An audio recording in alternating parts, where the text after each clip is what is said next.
আজকে আমি বানাবো গুড়া মাছের চচ্চড়ি। তার জন্য প্রথমে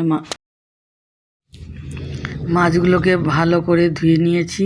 তারপরে নিয়ে নিয়েছি কতগুলো পেঁয়াজ কুচি করে নিয়ে নিয়েছি ধনিয়া পাতা।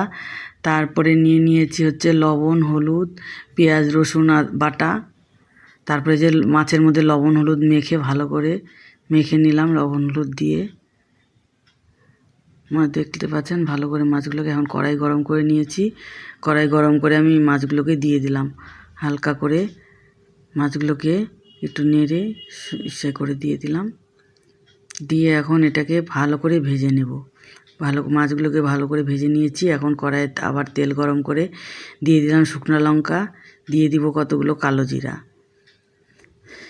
কালো জিরাটা একটু ফুটে আসলে দিয়ে দিব আমি যে কতগুলো পেঁয়াজ কুচি করে রেখেছিলাম, পেঁয়াজ কুচিগুলো দিয়ে দেব।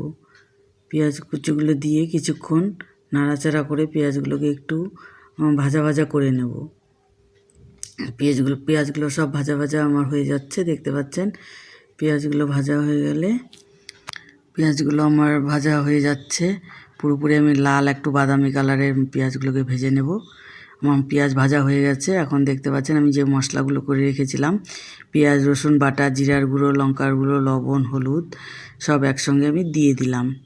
দিয়ে তারপরে আমি থালটাকে একটু মশলাগুলো লেগে আছে ওগুলোকেও ধুয়ে দিয়ে দিব। জলটা দিয়ে দিলাম। জলটাকে এবার আমি ভালো করে জল দিয়ে মশলাটাকে ভালো করে কষিয়ে নেব।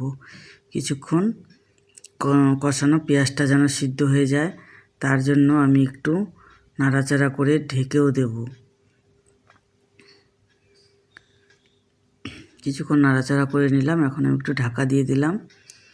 5-7 মিনিট ঢাকাটা রাখার পরে আমি এখন ঢাকাটা তুলে নিব। ঢাকাটা তুলে নেওয়ার পরে আপনারা দেখতে পাচ্ছেন আমার পুরো জল শুকিয়ে গেছে, মশলাটা পুরো কষানো হয়ে গেছে। মশলাটা আমার এখন কষানো হয়ে গেল। মশলাটার থেকে তেলও ছেড়ে দিয়েছে। এখন আমি যে মাছগুলো ভেজে রেখেছিলাম সেগুলোকে দিয়ে দিব। মাছগুলো আমি একটু কড়া করেই ভেজে নিয়েছি। কড়া করে মাছ ভেজে নিলে মাছগুলো চচ্চড়ি করতে গেলে ভাঙে না, আর হালকা ভাজলে মাছগুলো ভেঙে যায়। আর খেতে গেলে মুখে একটু কাটা কাটা লাগে। আর যদি মাছগুলো গোটা থাকে তবে তা লাগবে না। এখন আমি কিছুক্ষণ মশলার মধ্যে মাছগুলোকে মিলিয়ে নিলাম।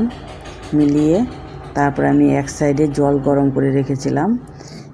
আমি সবসময় গরম জল ইউজ করি কোনো তরকারিতেই। তার জন্য আমি গরম জলটা একটু নেড়ে চেড়ে এবার গরম জলটা দিয়ে দেব যতটুকু পরিমাণ। চচ্চড়ি যেহেতু খুব একটা বেশি ঝোল দিব না, আমি হালকা পরিমাণেই দিব।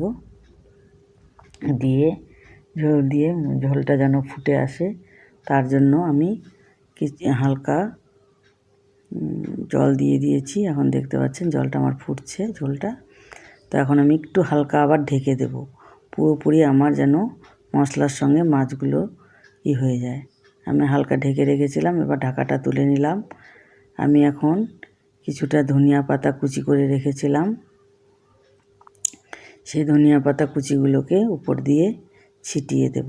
ধনিয়া পাতা সবসময় মাছের চচ্চড়িতে ধনিয়া পাতা দিলে খুব সুন্দর একটা সেন্ট বের হয়।